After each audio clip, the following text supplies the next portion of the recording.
¿Qué tal? Ok, ya identificamos el problema para demostrar el teorema de Malebranche-Ehrenfreis, es decir, la existencia de la solución fundamental. Y todo, como lo mencioné la vez pasada, es cómo evitar los ceros del polinomio. Entonces, para eso vamos a resolver primero el problema en una dimensión, es decir, para una ecuación diferencial ordinaria. Y para eso, antes de eso, una pequeña observación. Notemos que phi transformada inversa de xi, que es igual a 1 entre 2pi a la n medios por la integral en Rn de e a la i x punto xi por phi de x, esto es igual, fíjense, esta es la transformada inversa, pero ¿a poco no es la transformada evaluada en menos xi? ¿A poco no? ¿Ok?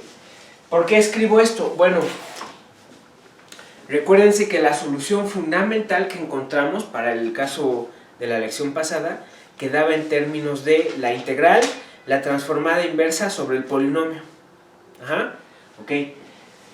Eso quiere decir que puedo escribir esto, esta transformada inversa la puedo escribir en términos de la transformada. ¿Por qué? Ya verán por qué. Entonces, con esta observación tenemos que el emparejamiento entre e y phi, como quedamos, es 1 entre 2pi a la n medios por la integral en Rn de phi transformada, pero en menos xi, ¿okay?, sobre el polinomio. ¿Va? Vamos a ponerle a esto 1. Esa sería nuestra solución fundamental si resulta que el polinomio es mayor o igual a c y mayor a 0. ¿Sale? ¿Ok? Entonces ya reescribimos todo en términos de la transformada de Fourier. ¿Va? ¿Qué sigue ahora? Vamos a resolver el problema en una dimensión. ¿Ok? Esto es lo que en sí va a terminar de darnos la idea. Entonces, para n igual a 1, definimos lo siguiente. Para n igual a 1, ahora imagínense esto. ¿Va? Queremos resolver el problema en n igual a 1. ¿Cómo evitamos los ceros del polinomio en una dimensión? En una dimensión el polinomio es un polinomio de una variable. ¿Cuántos ceros tiene? Entonces, ya sabemos, por el teorema fundamental del álgebra, que a lo más tiene una cantidad finita de ceros. En varias variables esto no sucede. En varias variables puedes tener rectas enteras, semiplanos enteros de ceros. Conjuntos enteros de ceros. ¿Sí? Pero en una variable tenemos una cantidad finita. ¿Qué quiere decir eso? Que en particular podemos contenerlos en algún compacto. ¿Y qué quiere decir eso?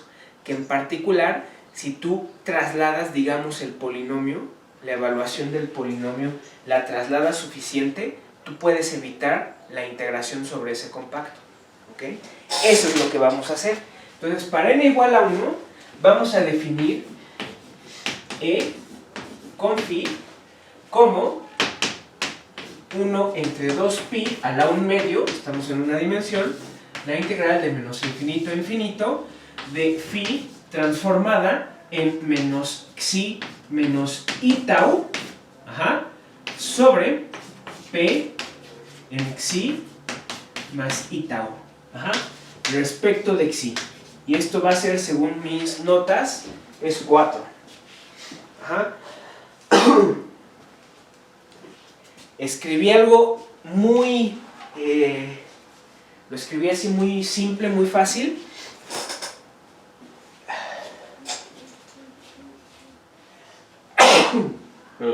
Gracias. Ya sabes, covidí aquí el...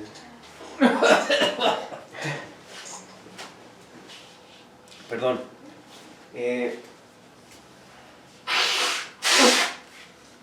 Ahorita he hecho desinfectante. Ahorita echas desinfectante. Pinche... No, los míos... Necesitas cloro para los míos. para mis virus.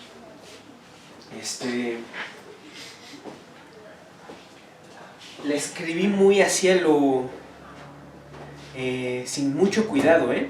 Uno puede irse con la finta. Fíjense. ¿Qué estoy haciendo? Estoy evaluando esto en una variable compleja. Esto no hay problema, porque en sí un polinomio lo pueden pensar en una variable compleja sin ningún problema. Ajá. Esto de aquí es lo que tiene problemas. ¿Por qué? Nosotros definimos transformada de Fourier y dijimos, la transformada de Fourier es una función que toma valores complejos, te guste o no. Si la función es real, no me importa si es real o no. La transformada de Fourier es una función compleja. Toma valores complejos. Eso es distinto de decir que es una función cuyo dominio es el plano complejo. Y si tú estás escribiendo esto, estás extendiendo la función real a una función en variable compleja. Entonces ya ven que no es trivial esta formulita que escribí aquí, ni siquiera la hemos definido. ¿Cómo defines la transformada de Fourier ahora de una variable compleja? No de una función que toma valores complejos. ¿No es trivial esto? Ajá. Entonces, ¿por qué le metimos el tau? Se los digo. Lo estoy metiendo va a ser un tau tal que me aleje de los ceros del polinomio, lo cual va a ocurrir. Eso va a ocurrir porque en una dimensión los ceros los puedo contener en una bola. Entonces, yo puedo agarrarme una recta suficientemente lejos de esa bola, de tal manera que esto no le pegue ningún cero. Ajá. ¿Ok? Pero vamos a entender 4, ¿va? Y esto es donde, como se los digo, la integración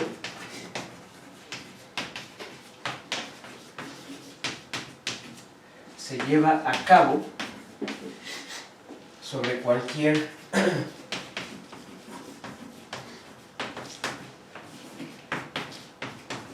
línea paralela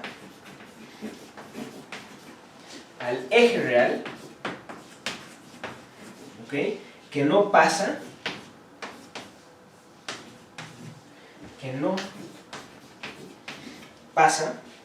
¿ok? Por ninguna raíz, ¿ok? Del polinomio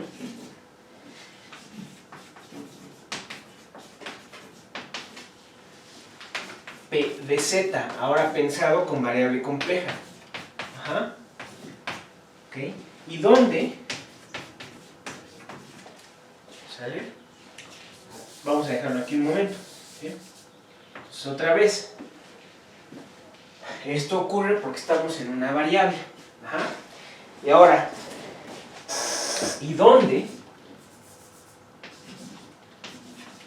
Tenemos que dar una definición de esto. ¿Sí? ¿Y dónde? Para toda phi función de prueba, extendemos la transformada de Fourier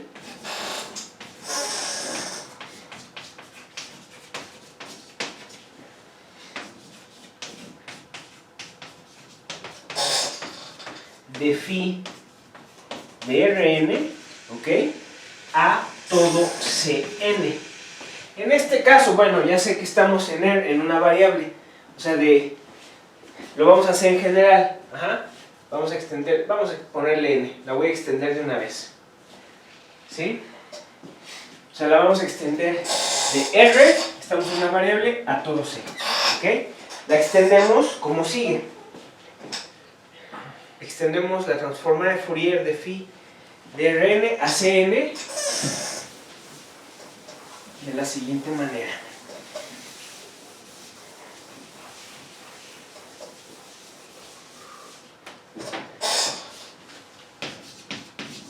De la siguiente manera.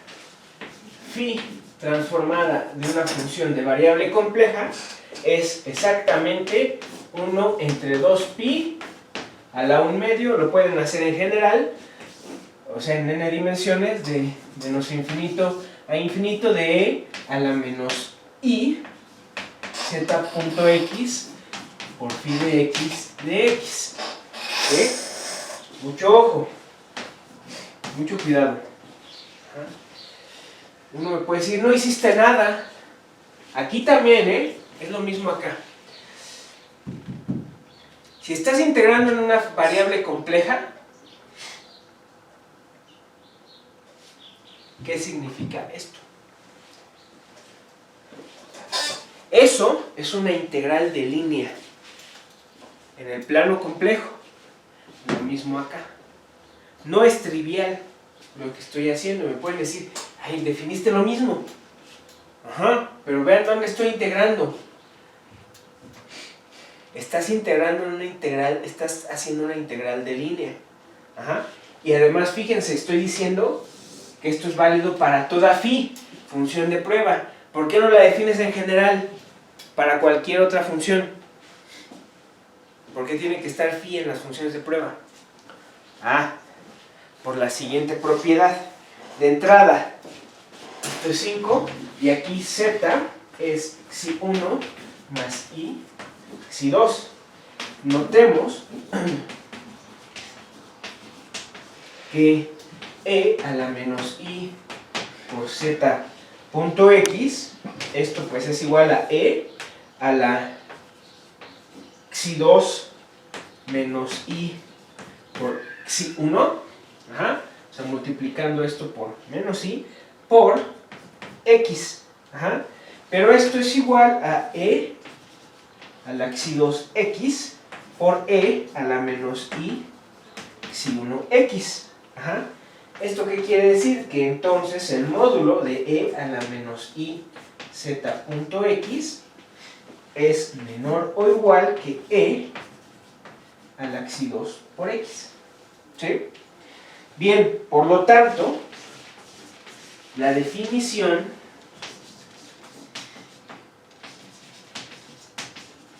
está bien hecha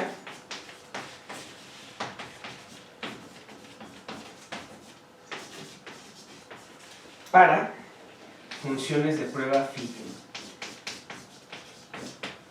en Rn. Ya, aquí le estoy poniendo Rn porque lo pueden hacer en general. Ajá. Pero esto tampoco me dice nada porque dices, bueno, aún así, podrías tomarte otro tipo de función suficientemente bien portada como para que ocurra esto. Pero ojo, mucho ojo. Si ustedes toman una función en la clase de Schwartz, probablemente van a tener un problema. Si definen esta para la clase de Schwartz, puede que esté mal definida. Porque ahora tienen que asegurar que E, o sea, ¿por qué está bien hecha esta definición? Porque lo que estoy diciendo es que esa integral existe gracias a que la integral de E a la xi2 por x por phi de x existe, ¿no? Pues esto es una función de prueba. Ajá. Si ustedes toman una función en la clase de Schwartz, ¿quién sabe si esto por esto converge? De hecho, ya hemos visto que hay ejemplos en los que no ocurre, ¿no? ¿Sale? Ese es un problema. Ese es un problema. ¿Ok? Entonces, no es tan trivial decir esto es para phi en las funciones de prueba. No es para cualquier función. No necesariamente esta definición vale para funciones en la clase de Schwartz. ¿Ok? Y todavía no hemos terminado de contestar la pregunta ¿qué tipo de integración es esa? Bueno, debería quedarles claro que es una integración de línea, eso sí. Ajá. Entonces, bien. Y por lo tanto, eso quiere decir que 4 está definida, o sea, la formulación que yo di, sobre las funciones de prueba en R. Entonces vamos a probar la proposición 3. ¿Ok? La transformada de Fourier. Fourier. La transformada de Fourier 5, ¿ok? Es una función analítica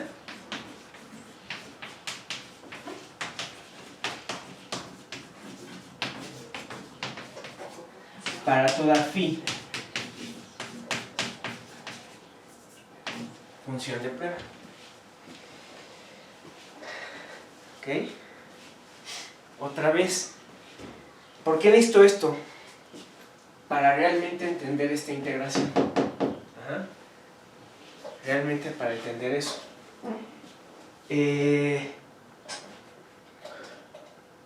Esta propiedad, la proporción 3, no se vale arbitrariamente como lo van a ver en la prueba. ¿Ok? No es trivial probarla. En este caso sí, pero en general no, si lo quieren extender para otro tipo de funciones. ¿Sale? Entonces fíjense, demostración.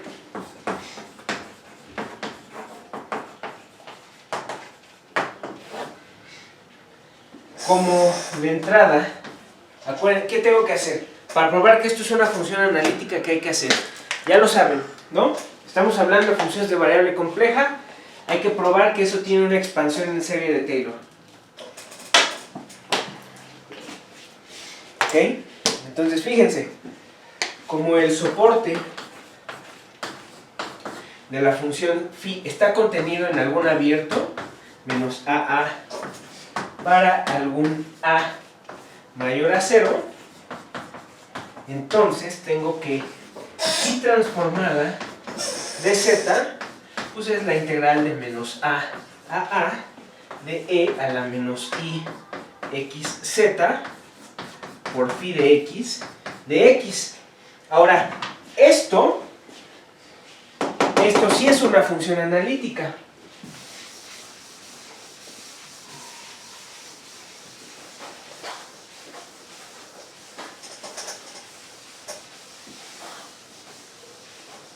¿Sale? Eso sí es una función analítica. Entonces eso yo lo puedo escribir como la integral de menos a de la suma de n igual a 0 a infinito de menos i x punto z a la n sobre n factorial por phi de x de x. Ajá. ¿Sale? Entonces nada más escribí la definición de la... No, la definición... Bueno, la verdad es que sí, uno puede definir la integral en variable compleja en varias maneras de definir la exponencial. Lo pueden definir a través de la expansión en serie Taylor, ¿no? Ok. El hecho de que yo esté usando esto quiere decir que estoy usando un resultado de variable compleja. ¿Cómo se da la convergencia en el plano complejo de la serie de Taylor? Bueno, la convergencia es localmente uniforme. Ajá. Para estas funciones analíticas en todo el plano complejo, para estas funciones enteras, la convergencia es localmente uniforme. ¿Qué quiere decir? Que restringido a un compacto, la convergencia es uniforme. Ajá. Por eso es que puedo escribir esto así, porque desde aquí ya me restringí a una franja nada más. Ajá. ¿Ok? Entonces, mucho ojo. Aquí, ¿qué vamos a hacer? Vamos a hacer el intercambio de suma de serie con integral, pero eso es gracias a la... vamos a escribir un paso antes. Eso voy a hacer el intercambio, pero eso es gracias a la convergencia local uniforme que tienen estas series. Esto va a ser la suma de n igual a 0 infinito de menos i por z a la n sobre n factorial por x a la n por phi de x de x. Y ahora sí, haciendo el intercambio, pero gracias a la convergencia local uniforme, esto es menos I z a la n sobre n factorial, por la integral de menos a de x a la n de phi de x. ¿Ok? Y donde tengo que la integral de menos a de xn por phi de x de n, de x en módulo, es menor o igual, ¿ok?, que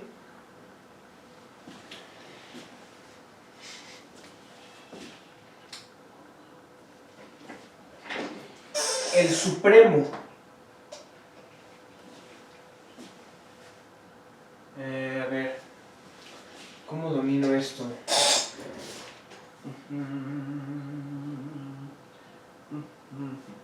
Esto lo puedo dominar como el supremo de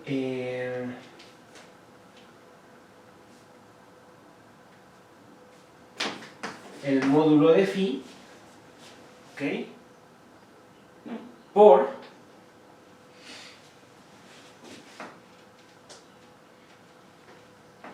a la n, pero aquí hay que meter una constante. A ver, vamos a hacerlo por pasos. Esto va a ser menor o igual que la integral de a menos a de x a la n por phi de x, ¿no? Y esto es menor o igual que el supremo de phi, ¿ok?, por la integral de menos a, ¿sale?, de x en módulo a la n de x. ¿Ok? Pero esto de aquí, el módulo de x, porque x está en menos a, es menor que a la n, entonces esto es menor o igual, voy para acá arriba,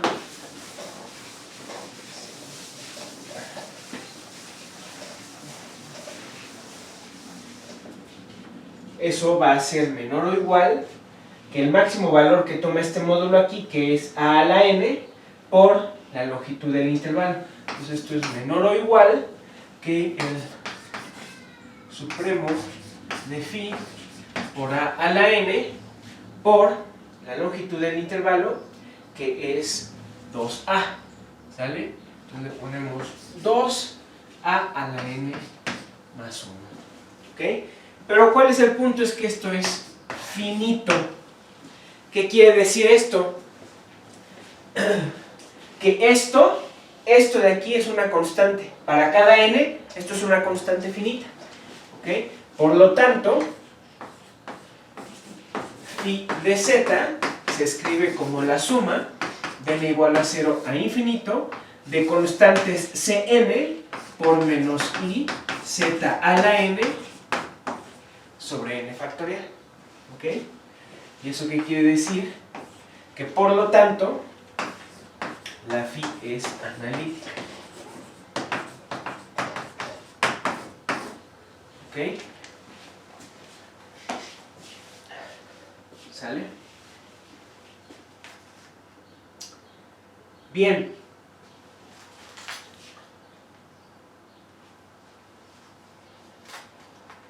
Todavía podemos desglosar un poco más esto.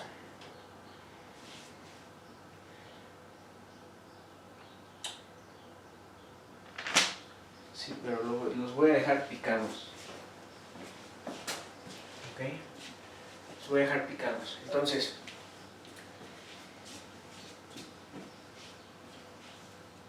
definimos la transforma de Fourier, versión analítica. Vemos que está bien definida para funciones de prueba. ¿Ok?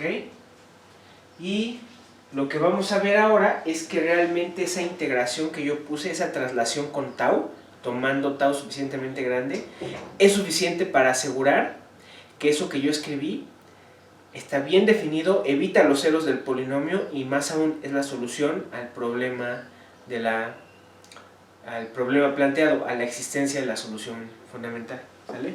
Vamos a dejarle aquí, ¿ok? Gracias.